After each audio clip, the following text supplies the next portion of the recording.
18세기 실제 사건을 바탕으로 다양한 문학 작품으로 각색되면서 근대까지 인기를 끌었던 작품이 있다. 바로 박효랑 이야기다.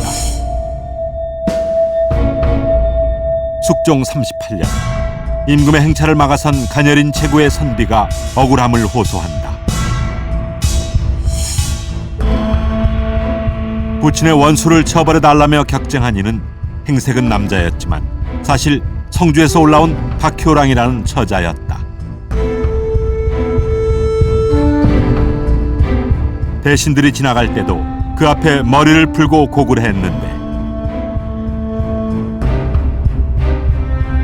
애끓는 효심에 감동한 장안의 안악들은 눈물을 흘리며 칭찬했다 한다.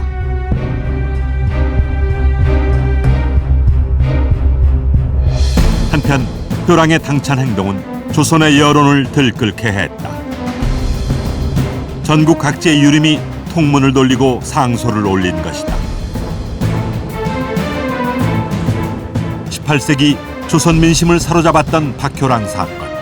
그 시작은 조상의 무덤을 둘러싼 두 집안의 묘지 소송에서 시작됐다.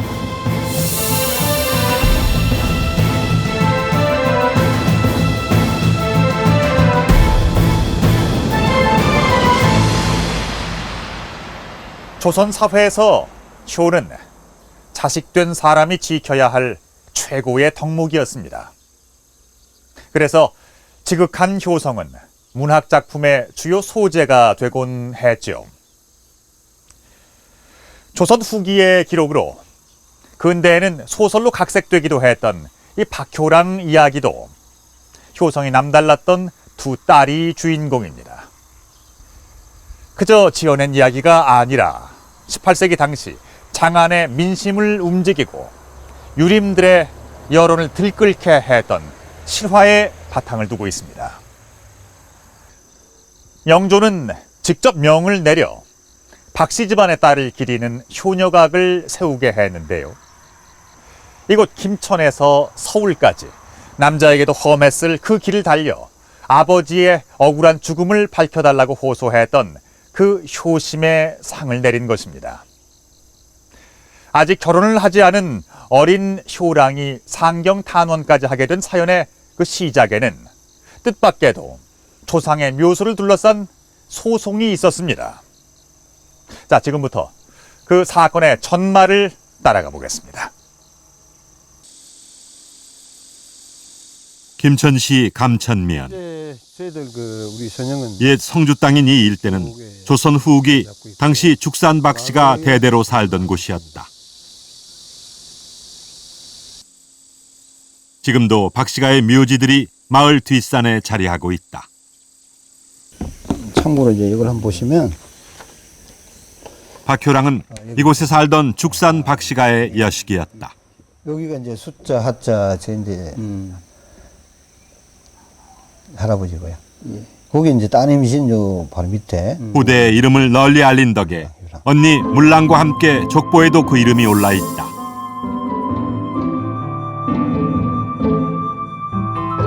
저한테는 이제 요 8대조 할머니가 되고요. 요 9대조 이제 요 할아버지가 됩니다. 저한테는. 박효랑이 왕 앞에서 격정했던 숙종 38년. 바로 그해 부친 박수화가 사망했다. 무슨 일이 있었던 것일까? 박수화는 조선 전기 영의정까지 지낸 문신 박원영의 8대 손으로 영남 지방의 유림이었다.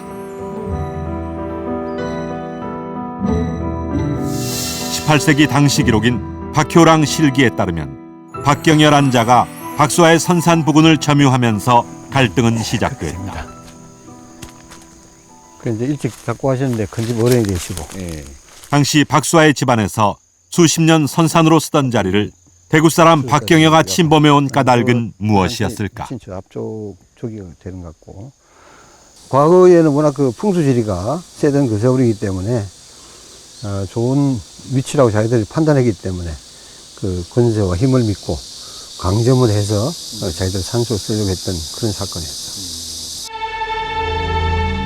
박수화가 죽기 3년 전인 1709년 박경현은 하인을 부려 조부묘를 박수와 선산 안자락에 이장했다. 남의 선산에 동의 없이 몰래 무덤을 쓰는 이른바 투장이었다. 이 소식을 전해들은 박수화는 노발대발했다. 60년 동안이나 지켜온 선산을 앉아서 잃을 수야 있겠느냐? 서둘러 고을 관하와 경상가명에 박경여의 투장 사실을 고발했다.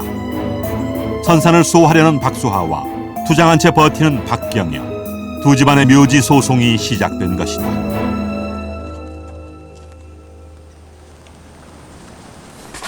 또 보시면 조선시대 다른이의 선산에 무단으로 묘지를 쓰는 투장은 국법으로 금지된 일이었다. 사대부들이 늑장, 그 위력으로 투장을 하거나 유장, 꿰어서 투장을 하거나 그다음에 투장, 그냥 일반적인 몰래 투장을 하는 이런 무리들은 각별히 엄금한다.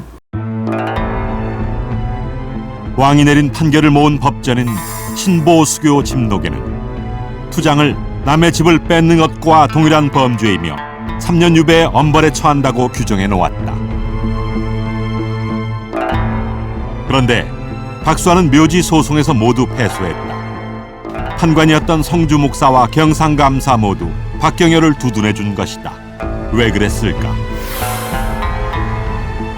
현감을 지낸 박경여는 권력에 가까웠던 반면 박수화는 특별히 벼슬을 지낸 기록이 없는 남인 신분의 유림이었다. 경상도 지역에서는 18세기 초부터 시작하면 보통 대개의 경우는 경상도에 남아있는 살인들은 서울의 벼슬을 못하게 됩니다. 그러니까 영남 남인들의 벼슬 진출이 거의 막히게 되는 시절이고요. 그런데 이 박경여는 계속해서 벼슬을 하게 됩니다. 이 당시에도 현감을 지내고 있었고요. 특히 혼인관계가 보게 되면 대개 영남의 남인들 계통들은 지역적 가문 연계를 맺어가지고 혼인을 하게 되는데 박경여의 혼인은 그 서인 노론 계통 가문과 계속해서 혼인을 맺고 있습니다. 이런 걸로 봐서는 어떤 좀 당시 일반적인 영남 살인과는 좀 다른 행보를 걸었던. 박수화는 서울로 올라가 묘지 소송의 시비를 가려줄 것을 임금께 호소하는 등 갖은 노력을 다했다. 조선시대 사대부들에게 있어서 분묘라는 거는 돌아가신 조상을 모신 곳이기 때문에 이 분묘를 수호하는 게 산 사람, 살아있는 부모님을 모시는 것처럼 이 사대부들에게는 굉장히 중요한 문제거든요. 이 자손의 입장에서는 이거를 조상의 분묘를 끝까지 지켜야 된다는 그런 관념이 일종의 효에 실천하고도 직결이 되기 때문에 판결의 여부에 관계없이, 그러니까 소송에서 지더라도 끝까지 이제 묘를 파내기 위해서 이제 투쟁을 하는 거죠. 박수화의 상경 격정에도 불구하고 이렇다 할 해결 없이 3년이 흘렀다.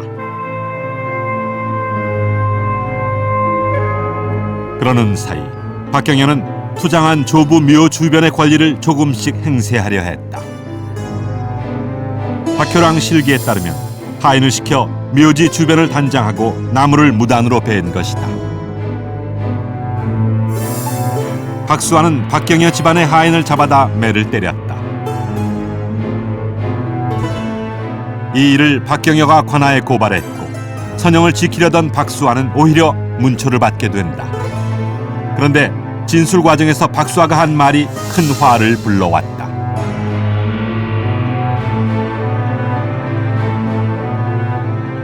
이 말을 전해들은 경상감사 이의현은 격분해서 성주로 달려가 직접 신문했고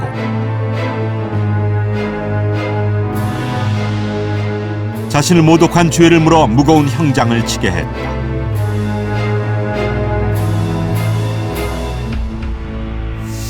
매를 맞고 옥에 갇힌 지 수일 만에 박수화는 갑자기 죽고 만다. 선산을 지키려던 유림 박수화가 수년간의 묘지 소송 끝에 목숨까지 잃고 만 것이다.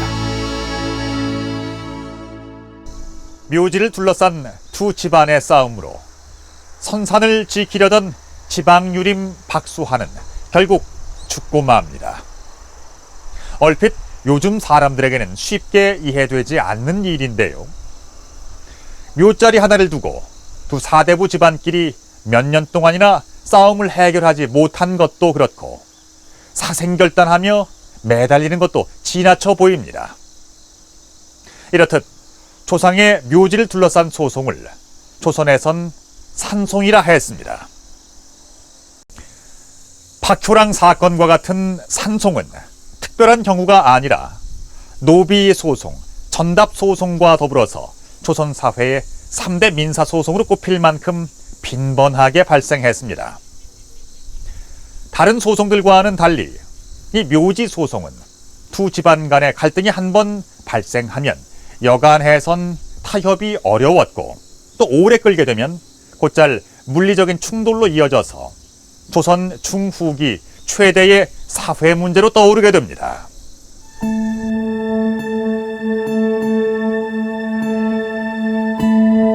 박수아가 갑작스럽게 옥중에서 죽자 집안의 분노는 극에 달했다. 특히 부친의 죽음이 박경희의 투장 때문이라 여긴 큰딸 물랑은 엄청난 복수를 결심하게 된다.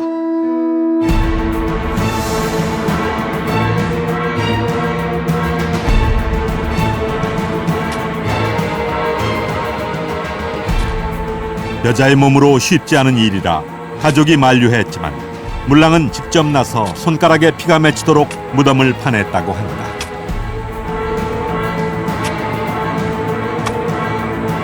사건의 원인이었던 박경희의 조부의 묘를 굴충합니다. 그러니까 무덤을 파내버립니다. 파내버리고 그 무덤 시신을 다 불태워버립니다.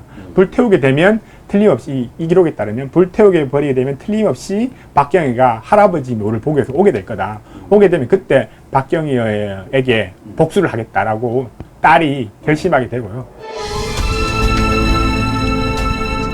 물랑은 결심대로 무덤을 파헤치고 관을 꺼내 불태웠다.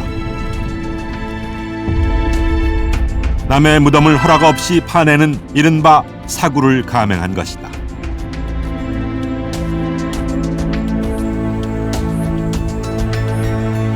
유교 사회였던 조선시대, 남의 묘를 파헤치는 사굴은 살인에 맞먹는 중범죄였다.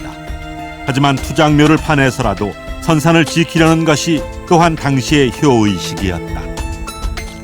투장을 당한 사람의 입장에서는 그게 아니거든요. 유배형을 당하더라도 이 조상의 죄를 지을 수 없기 때문에 투장묘를 그대로 유지를 한다는 거는 이 조상에 대한 극심한 불효이기 때문에 조상에게 죄를 짓지 않기 위해서 유배형을 무릅쓰고 사고를 감행을 합니다. 무덤을 파헤친 지 며칠 뒤 박경희 가문 사람들이 몰려왔다. 물랑은 그들을 향해 말을 달려 돌진했다. 원수를 갚아야 된다. 박경희를 죽여야 된다는 생각으로 준비도 안 된 상황에서 이제 죽이러 가게 되는 거죠. 아버지 원수를 잡기 위해서 이것저것 돌아볼 수 없다고 하면서 그냥 달려 들어가게 되는 거죠. 칼을 들고 박경희의 목을 칠 각오로 무리 가운데로 뛰어들었지만 오히려 무장한 박경희 집안 사람들에게 큰딸 물랑은 처참히 죽임을 당했다고 박효랑 실기는 적고 있다.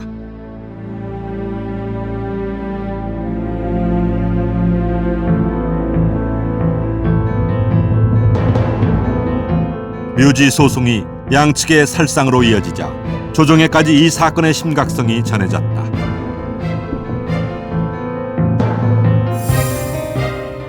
성주 목사였던 김상직은 묘지 소송을 소홀히 다룬 죄로 파직됐고 그 열흘 뒤 숙종은 친히 명을 내려 어떠한 권력 관계에도 얽매이지 말고 엄정히 박수아의 산송을 다시 조사하게 했다.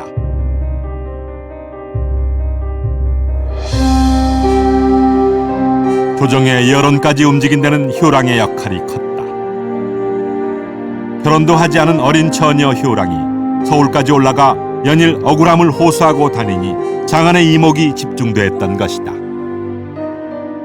지금도 그렇게 그런 사건이 일어났다면 굉장히 센세이셔널한 사건인데 여자가 서울까지 올라가서 격쟁한다는 것도 굉장한 것이지만 그 여자 몸으로 상경해서 그 출퇴근하는 재상들을 붙들고 자기의 억울함을 호소하고 그래서 이제 장안의 여론들을 자기 편으로 끌어들였다는 것도 굉장한 거죠. 지금으로서 봐도 뭐 이게 대단한 거죠. 지역 유림들 사이에서도 박효랑과 그 집안을 지지하는 움직임이 일었다. 그 사실 자체는 아주 큰 사건이었고요. 통문만 하더라도 뭐 저기 전라도에서까지 통문이 오게 되고 엄청나게 많은 통문들, 거의 모든 지역에서 그러니까 삼남 지역의 모든 지역의 사람들이 통문을 보내 그 사실을 알리는. 묘지 소송의 전말을 전하는 통문은 경상도에서 시작해 전라, 충청, 경기 지역으로 들불처럼 번져나갔다. 지역 유림들은 박경열을 처벌하고 물랑 효랑의 효녀비를 내려야 한다고 촉구했다.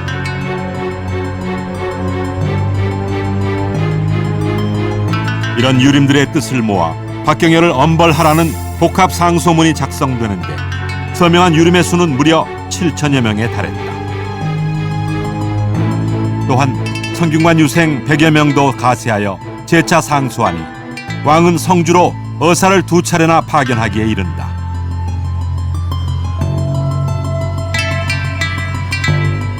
묘지 소송이 일어난 지 5년 뒤에야 어사 홍치중이 사건 내용을 왕에게 보고했다. 그런데 박효랑 실기와는 크게 다른 점이 있다. 바로 큰딸 물랑의 죽음에 관한 부분이다. 박경의 가문에서는 자살했다는 거고 박수아 가문에서는 맞아 죽었다라는 거고 그런 사실이 문제되고 박효랑 사적에 보게 되면 그쪽에서 이제 박경의 가문에서 사실을 돈을 쓰고 이렇게 힘을 써서 권력자니까 사실을 바꾸었다. 그래서 검시를 해보니까 실제로 자문한 흔적이 아니라 많은 세 군데의 검은과 여러 군데의 어떤 맞은 장상들이 발견됐기 때문에 사실은 맞아 죽은 게 확실하다라고 하는 기록이 나오는데 그러나 판결은 그렇게 나진 않았습니다. 왕이 직접 조사관까지 파견했지만 묘지 소송은 쉽게 해결되지 못하는 경우가 많았다. 이 산송은 다른 그 소송하고 달리 조상의 분묘에 관련된 소송이기 때문에 이게 그 가문과 가문 간의 대결이라는 이런 양상을 띠면서 굉장히 소송이 격화되고 그다음에 장기적으로 이 지연된다는 그런 특징을 가지고 있습니다. 그래서 이제 집안의 문중 사람들이 단체로 나서서 서로 무력 대결을 하고 그다음에 갓쓰고 도포 입은 사대부들이 집단적으로 부딪혀서 서로 패싸움을 하고 심지어는 사람을 죽이는 살상을 하는 이런 경우까지도 심심치 않게 일어나고 있었습니다. 5달 동안이나 진지를 끌었습니다. 그래서 이제 실록에 그렇다면 이런 조선의 산송은 언제부터 시작된 것일까? 조선 왕조실록에서 산송이란 용어가 처음 등장한 것은 1664년 현종대 일이다. 17세기 중반 산송에 대한 판결을 늦춘 관찰사를 파직하라는 내용이다. 신보수교 집록에도 현종 다음 왕인 숙정대부터 산송과 관련된 조항이 나오기 시작한다. 17세기 후반 법전에까지 산송이 실린 것은 이미 묘지 소송이 주요한 사회 갈등 현상이 됐음을 의미한다. 수교의 건수만 보더라도 사회 보장과 관련된 해휼, 과거 시험을 다룬 제과 다음으로 많을 정도로 비중이 크다.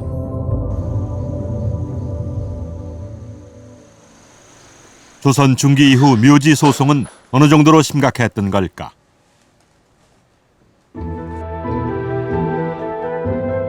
한국국학진흥원 수장고에는 조선시대 각종 고문서 34만 점이 보관돼 있다. 주로 영남 지역 사림 가문으로부터 기증받은 것들이다.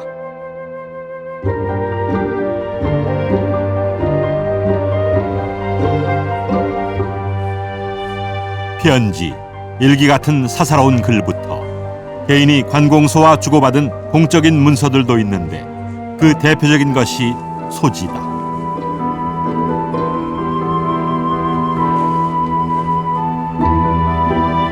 소지란 시시비비를 가려달라고 관에 청하는 일종의 고소장인데 그 대부분이 묘지 소송에 관한 것들이다.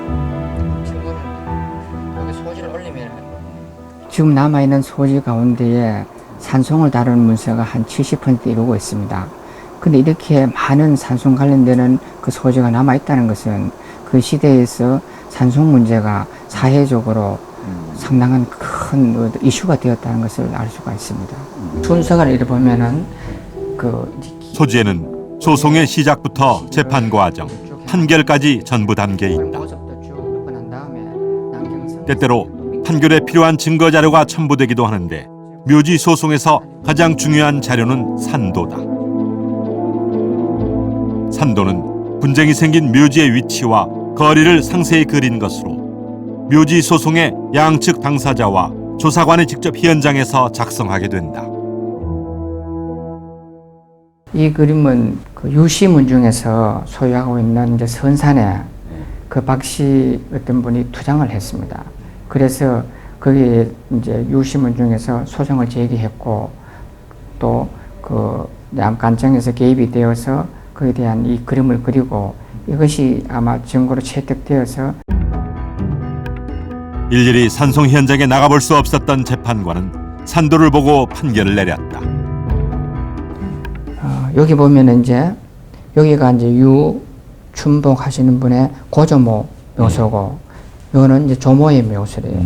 근데 이 밑에다가 거리가 거의 한 7걸음 정도 되는데 거기에 이제 이 박만목이라는 분이 이제 투장을 한 묘소가 있죠. 예. 근데 중간에다가 예, 박씨가 묘소를 쓴 거죠. 예.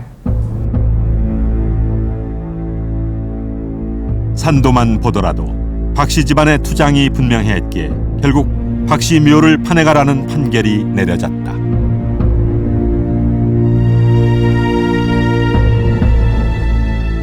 조선 후기 늘어나는 사대부가의 묘지 소송을 처리하느라 영조는 상당히 시달렸던 것으로 보인다.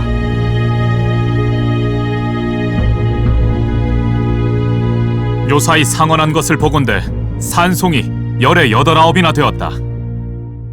산송은 조선 후기에 그 사대부들 가에서 이 산송을 겪지 않은 집안이 없을 만큼 사회적으로 굉장히 유행했던 한 시대를 풍미했던 그런 사건이라고 할 수 있습니다.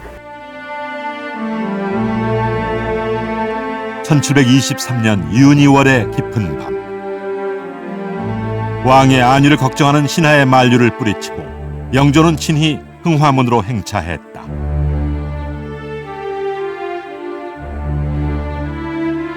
왕의 신문을 기다리는 두 주의인은 청송심씨 심정최와 화평윤씨 윤희복이었다.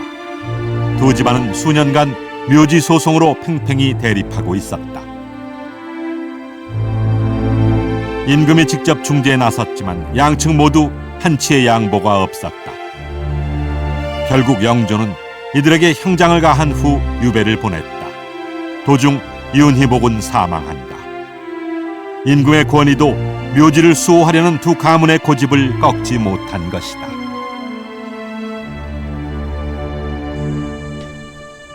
이곳이 바로 조선시대 최대의 산송으로 꼽히는 윤씨와 심씨 두 집안 간의 묘지 소송이 시작된 분수원입니다. 이곳에는 수백 년간 지속된 두 집안 간의 반목이 얼마나 심각한 것이었는지를 보여주는 상징물이 아직도 남아 있습니다. 윤관의 묘를 둘러싸고 있는 곡담입니다. 보통 곡담은 분묘를 치장한다는 의미에서 묘 뒤에 나지막하게 쌓아 올리는 것이 상식인데요. 그런데 이처럼 어른의 키를 훌쩍 넘을 만큼 높은 곡담을 쌓아 올려야만 했던 이유는 무엇일까요? 또 조선의 사대부에게 초상의 묘는 어떤 의미였을까요?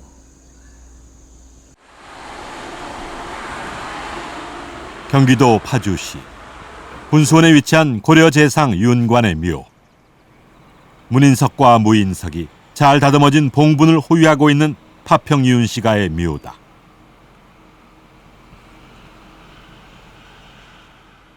이 묘는 이제 원래 고려 때 산소는 사각으로 돼가지 있는데 그때는 이제 이게 이런 분쟁으로 인해 가지고 이제 뭐 묘 관리가 잘 안 됐지만은 그 위에 저 이조 시대 때 이 봉붕을 다시 쌓기 때문에 그냥 둥글게 원형으로 된 겁니다. 윤관 장군의 묘가 지금의 위용을 갖춘 것은 조선 후기의 일이다. 어떻게 고려인의 묘지가 조선 후기에 와서야 다시 꾸며진 것일까? 문물을 겸비한 명재상으로 알려진 윤관은 고려시대 별무반을 신설하고 여진 정벌의 공을 세웠다. 그리고 그 사망 시기는 고려 예종 5년인 1111년. 나라가 바뀌고 수백 년 세월이 흐르면서 윤관 무덤의 위치는 묘연해졌다.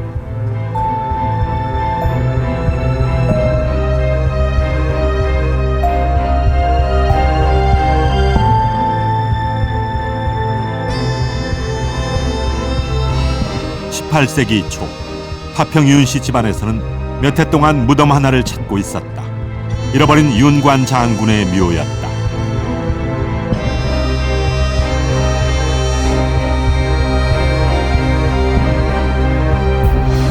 한선은 동국여지 승남의 옛 기록. 윤관의 묘가 파주 분수원 북쪽에 있다는 것이었다.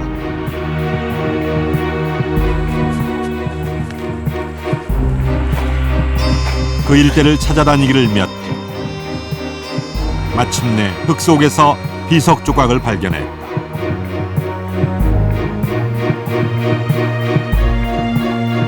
무덤 앞에 세우는 비석이 발견된 자리는 곧 그곳이 윤관 장군의 묘자리란 뜻이었다. 그런데 묘를 찾고 보니 문제가 생겼다.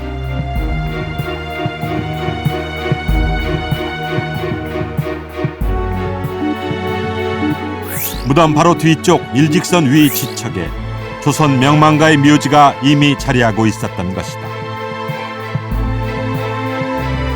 무덤의 주인은 조선 효종대 영의정까지 지낸 심지원. 이미 100여 년 동안 유지되어 온 묘지였다.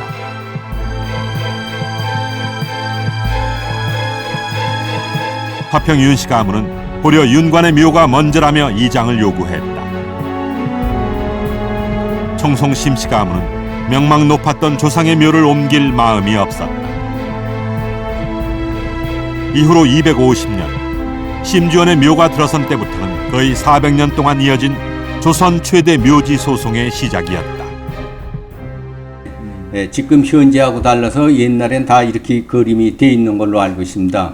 그러니까 분쟁이 자꾸 되는 거예요. 그래서 원래는 우리가 먼저였었다. 그리고 저 파평윤 씨들은 뭐냐고 하면은 그건 고려 장군이니까 시대적으로는 그 사람이 상당히 우위죠. 그러니까. 청송 심씨 집안 무덤 앞으로 윤관 묘역이 단장되면서 두 집안 간에는 충돌이 끊이지 않았다. 들은 바에 의하면은 어떤 때는 뭐 윤씨들이 뭐 거기 와가지고 뭐 묘를 파헤치느니 어쩌느니 이제 이러한 그 소문이 들리면은 그 부근에 사는 심씨들이 그 할아버지의 직계 자손은 아니더라도 그 사람들이 뭐 시골에 그 뭐 소시랑 뭐 뺑이 이런 걸 다 들고 나와갖고 말이야 이 새끼들 때려 죽이느니 하고 뭐 쫓아나왔었다. 그러니까 전부들 도망도 갔었다. 이런 얘기를 많이 들었어요 내가. 그래서 사실 그때 나도 그 신도비 앞에서 나무 소나무 심은 걸 내 손으로도 직접 뽑아본 일도 있어요. 윤씨가와 심씨가 두 집안의 묘지 소송은 당대에 그치지 않고 근대에 이르러서도 계속됐다. 신문 사회면에도 관련 기사가 등장할 정도였다.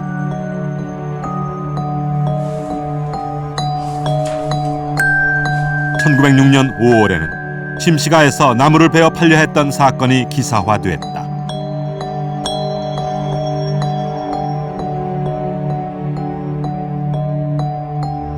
한 달여 뒤 황성신문에는 윤씨 문중의 광고가 실린다. 대책회의를 하겠으니 모이라고 전국의 문중 사람들에게 알리는 내용이었다. 청송 심씨 측에서도 대책이 필요한 문제는 있었다. 윤관묘를 둘러싼 곡담이 해가 지날수록 높아진 것이다. 수십 년 동안 조금씩 쌓아올린 곡담은 결국 심지원 묘를 가로막아 버렸다. 쌈나기 딱 알맞게끔 돼 있어요 거기가. 아니야 그 처음에는 이 대자 벽돌 한 2장 정도를 넣어놓고 이렇게 경계성식으로만 해놓은 것 같더니 한 해 가보면 또 올라가고 또 올라가고 나중에 사람 키보드도 넣고니까 안 보이죠. 저 앞에 안 보이니까 우리 직원들이 말 안 할 사람 어디 있어요. 그러니까 그냥 그전 노인네들은 그냥 뭐 그 담을 막 때리면서 할아버지 한 소리 이렇게까지 했느냐 저 나쁜 놈들 뭐냐고 그러는데. 곡담을 높이 쌓는 데는 윤씨 집안 쪽도 사정이 있었다. 때마다 제를 지낼 때면 심씨 조상묘에 절을 올리는 격이었다. 여기서는 사실은 제 묘가 안 보입니다만은 그 여기 와서 이제 제사를 모시면은 저쪽에 묘소가 보이고 그래서 담장을 저렇게 쌓던 겁니다. 이것이 한 300평 될까요? 소나무 부분이? 앞쪽에서 예, 보이지 않도록 여기. 담을 쌓아버렸으니 심씨 집안에선 제대로 제사 지낼 공간이 부족했다. 요 담에서 3m 정도 떨어져 가지고 여기서부터 심지원 씨 묘를 중심으로 해가지고 그 뒤에 자기 그 부모, 할아버지 이렇게 해서 이제 그 친인척 간의 가족 묘가 19기가 저 뒤에까지 있습니다. 현재 청송 심씨 집안의 무덤 자리에는 소나무 묘목이 자라고 있다. 지난 2008년 두 집안이 합의하여 무덤들을 이장해 간 것이다. 수백 년 만에 해결된 조선 최대 묘지 소송은 외신을 통해 해외까지 소개됐다.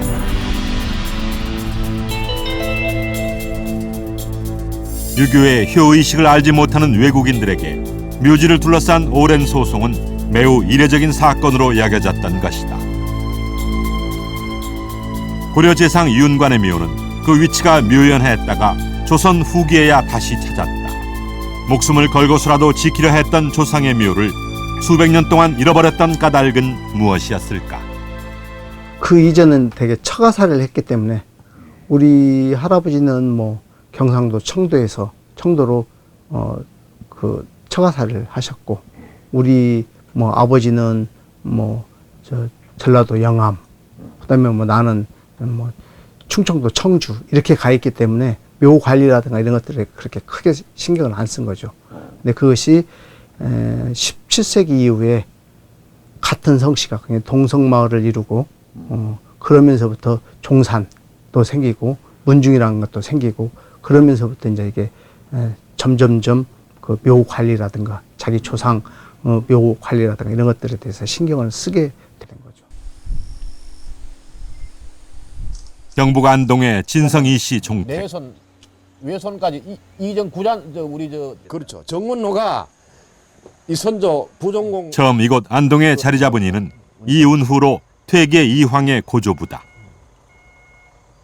참 묘하지. 그런데 족보에는 대략의 위치만 있을 뿐 무덤의 정확한 위치가 없었다.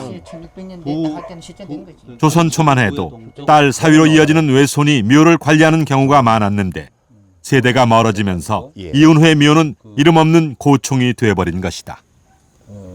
그 외손 봉사라는 게 그게 쉽지 않거든요. 그 외손이 뭐 타지로 나거나 우고하거나 대가 끊기거나 이렇게 하면 몇백 년 세월이 흐르면 그 묘를 잃어버릴 수가 있어요. 그 묘를 찾지를 못하고. 조선 중기 최고의 성리학자였던 퇴계조차도 고조부의 무덤을 찾지 못해 평생 노심초사했다고 한다. 퇴계 선생님께서는 가끔씩 이제 낙향하시면 그쪽 감악산 근처 가셔가지고 그 감악산을 바라보면서 망제를 올렸다는 또 기록도 나오고 있습니다. 결국 이황은 무덤을 찾지 못한 채 세상을 떠났다.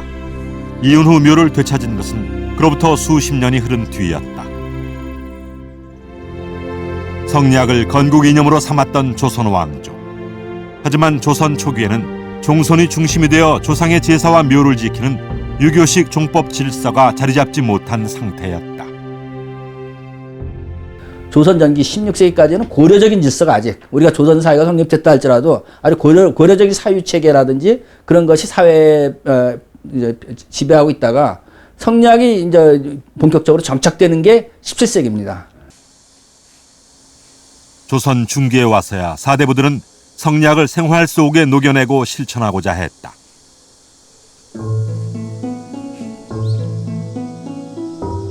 본관이 전주인 이원익은 광해군에서 인조 반정으로 이어지는 정치 격동기에 5차례나 영의정에 오른 인물이다.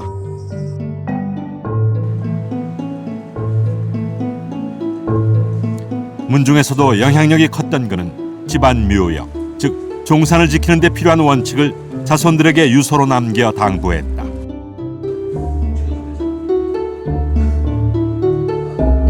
같은 집안 사람이면 이장을 해서라도 모두 선산인 오리동에 매장하도록 한 것이다.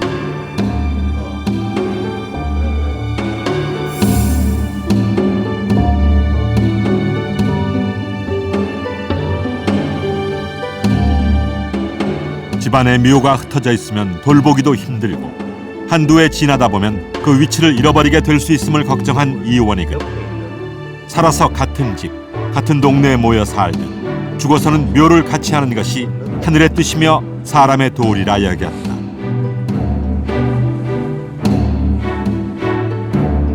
종산을 지키기 위한 경제적 토대도 마련했다. 묘직 노비의 전답을 주어 생활 기반을 갖게 하고 대대로 종산을 돌보게 한 것이다.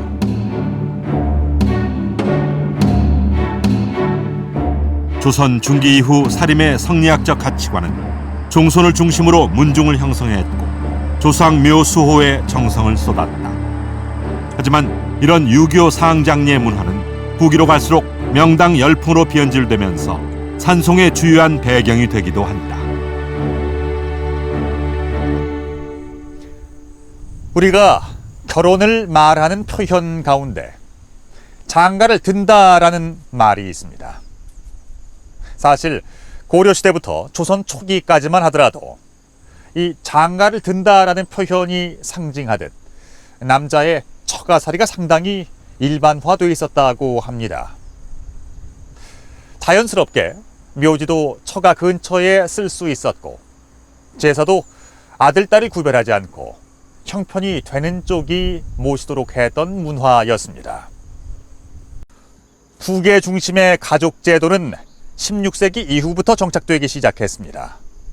이때부터 효도의 대상은 먼 위대의 조상까지 거슬러 올라가게 됐고 그러다 보니 잃어버렸던 조상의 묘까지 앞다투어 찾게 된 것이죠. 조금 유난스럽게 보일 수도 있겠습니다만 유교 이념으로 무장된 당시 사람들로서는 조상의 묘를 수호하는 일이 너무나 당연한 일이었을 겁니다. 그렇다면 각자 자신의 선산만 잘 보살피면 될 일인데 조선 후기로 갈수록 왜 산송은 계속 증가할 수밖에 없었던 것일까요?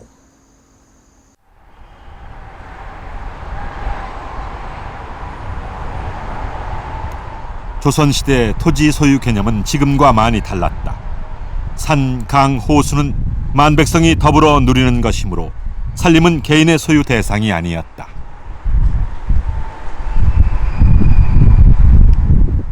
근데 조선시대는 그 산림이라든지 이런 것은 백성들하고 다 같이 쓰는 것이다. 그걸 공동으로 쓰는 거고 먼저 묘로 쓴 사람은 소유권이 아니라 점유권, 우리로 말하는 이용권이라고 할 수 있겠죠. 그것만 주장할 수 있게 됩니다. 조선 초 쓰여진 경국대전에는 묘지의 관리를 위해 그 수호 범위를 정하고 있다. 관직에 따라 차등을 두었으며 묘지를 쓴 사람에게 점유권이 있어 타인의 경작, 벌목, 투장이 금지됐다.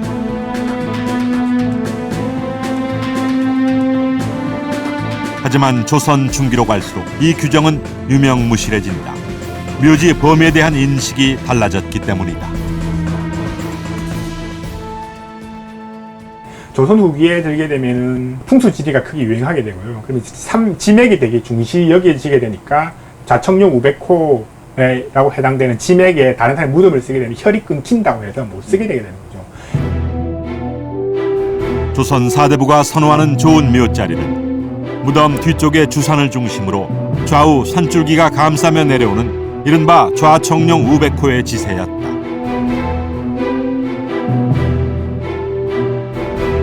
숙종은 수교를 통해 용혼의 수호권을 인정했는데 이는 산송의 확산을 부추기는 결과를 가져오게 된다. 산송 같은 경우에 잘 해결이 안 되는 가장 큰 요인 중에 하나가 법적인 기준이 분명하지 않았어요. 청룡, 백호 이러는 걸 중심으로 그 안에는 쓰지 못한다는 그런 막연한 얘기들을 했기 때문에 그것은 재판하는 사람이 넓게 볼 수도 있고 좁게 볼 수도 있고 그렇거든요.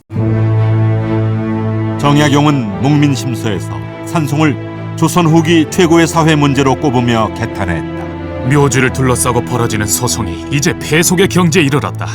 싸우고 구타이에 일어나는 살인사건의 절반이 이에서 비롯된다. 정약용의 우려는 과장이 아니었다.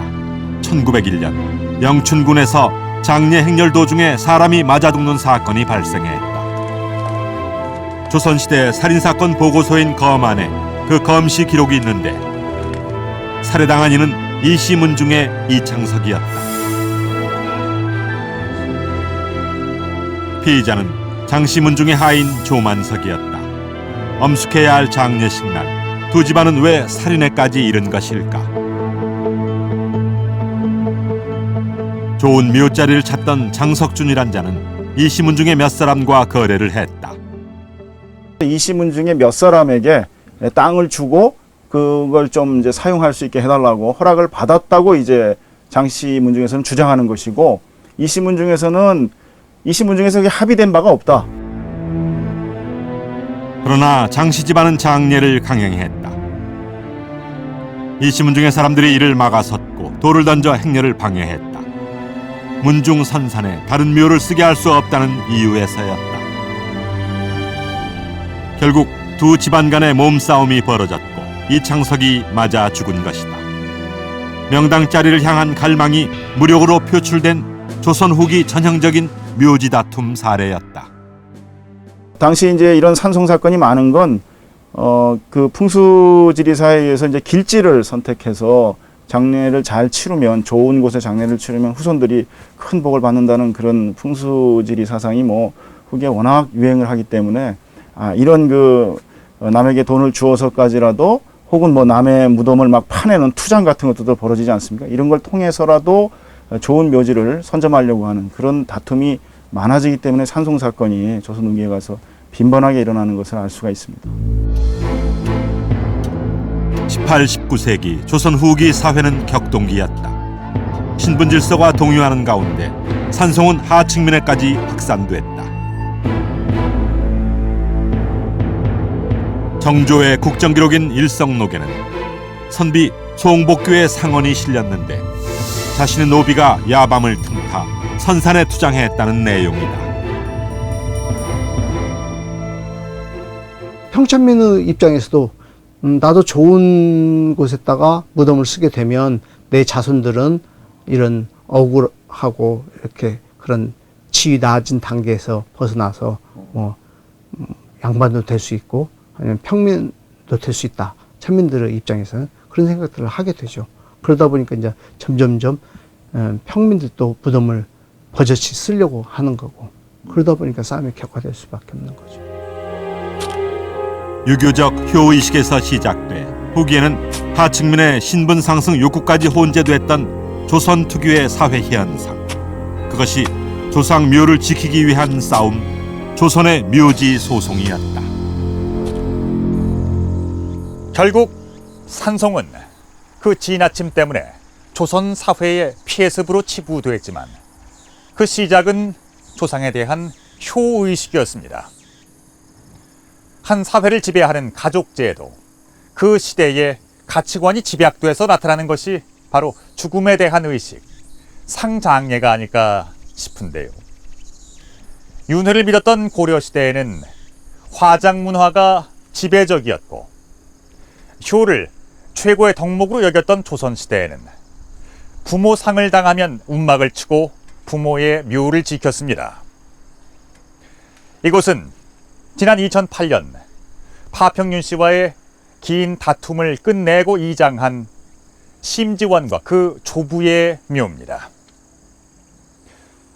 250년간이나 계속됐던 묘지 다툼이 끝났다는 것은 이미 우리가 새로운 시대를 살고 있음을 의미하는 걸 겁니다. 가족의 규모가 작아지고 실리를 추구하는 현대 사회에서 조선시대의 산송은 우리에게 많은 것을 시사하고 있습니다.